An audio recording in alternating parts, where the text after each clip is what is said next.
Hello friends, welcome to my YouTube channel. So today in this video I am going to show you how to turn live photo on or off on this device.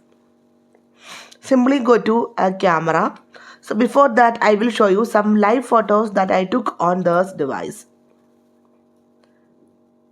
Okay, these are the live photos. Then you can see the change.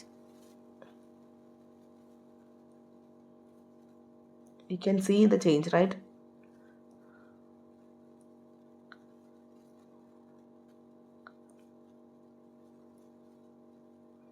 So these are the live photos.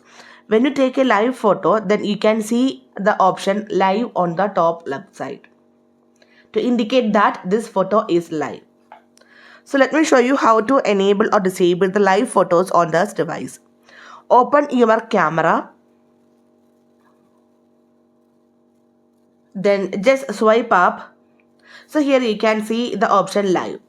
Now this is enabled. If you want to turn off, just tap on this one. You can see live off. If you want to enable, tap on this one. Now you can see the live is on. Disable, tap on this one.